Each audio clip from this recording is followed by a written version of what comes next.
Hey friends! My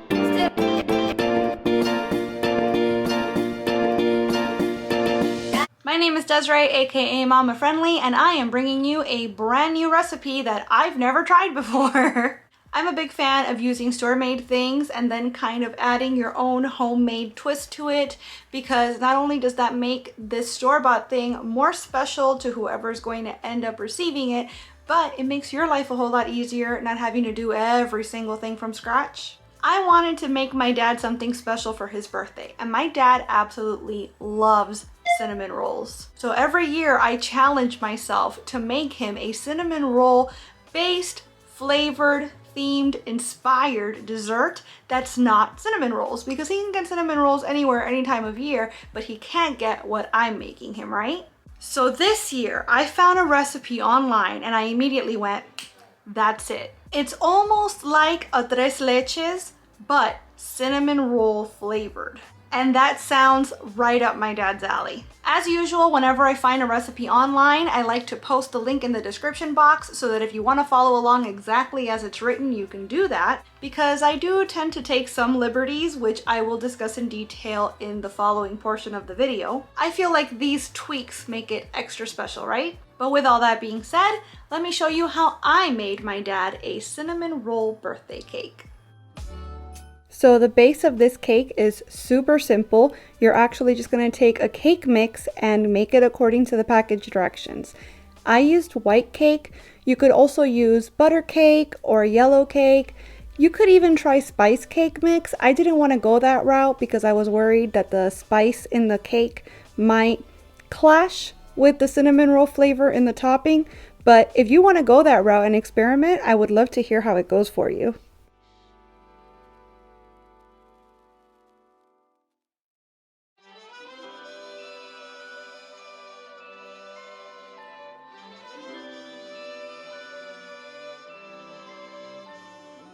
I'm going to use a 13 by 9 glass baking dish, so I'm just going to pour it all in, smooth out the top, and I'm going to bake it at 350 for about 30 minutes.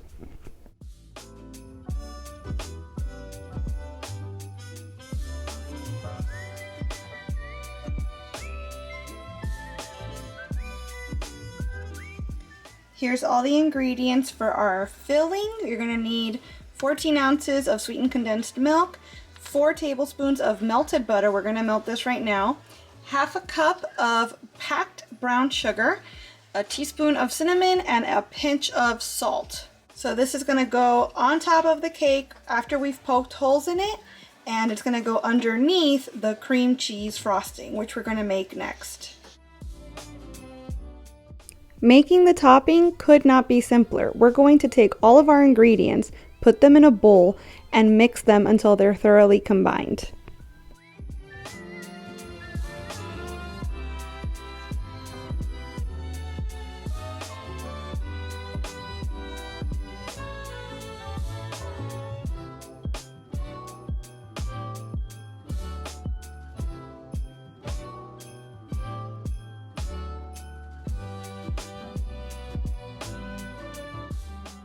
I'm using the back of a wooden spoon to make some pretty evenly spaced holes throughout the entire surface of the cake. The cake should still be a little bit warm when you do this so that it'll absorb most of the liquid in the topping.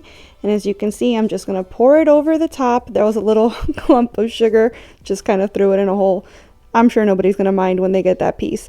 Smoothing it out to make sure every bit of cake gets a chance to soak up that yumminess. So while we let the cinnamon filling kind of sink into the cake, we're going to make our frosting.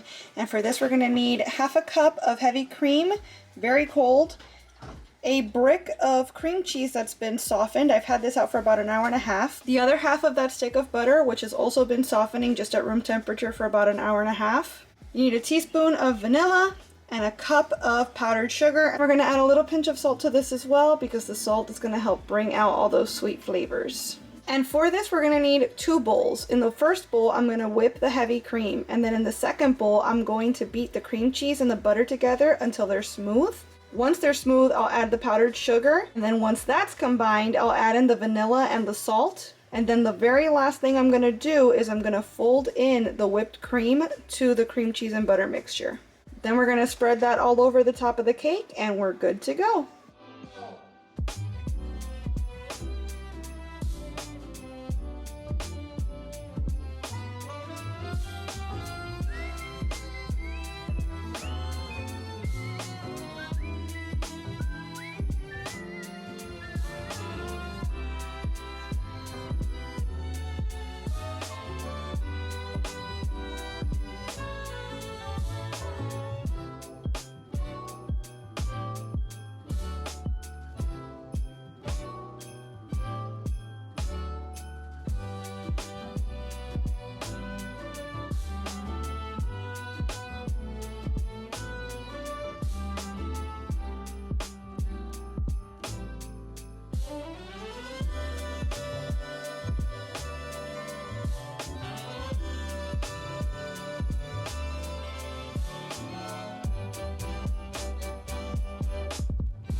Happy birthday to you.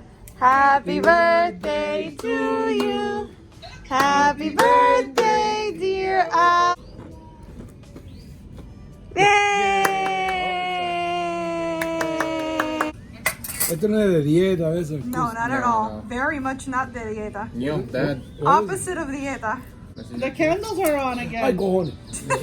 There's a good reason. I mean, what is it? Delicious. We don't even know what it is. Yeah, No. there it goes again, mira. That's good.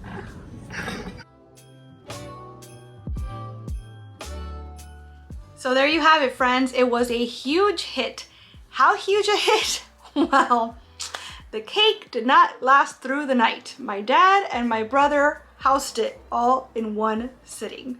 Would I recommend you do that? Maybe not so much, but it is a huge testament to how much they enjoyed this recipe. I thought it was super cool how you could actually see how the cinnamon roll filling kind of seeped into the cake once it was cut. And I didn't get to taste it because, as you guys might know, I don't eat gluten, I don't eat dairy. So a lot of the things I bake, I never get to taste. I just have to kind of go by other people's reactions to decide if it's a recipe I'm gonna keep or not. I think it's safe to say this one's definitely going into my cookbook.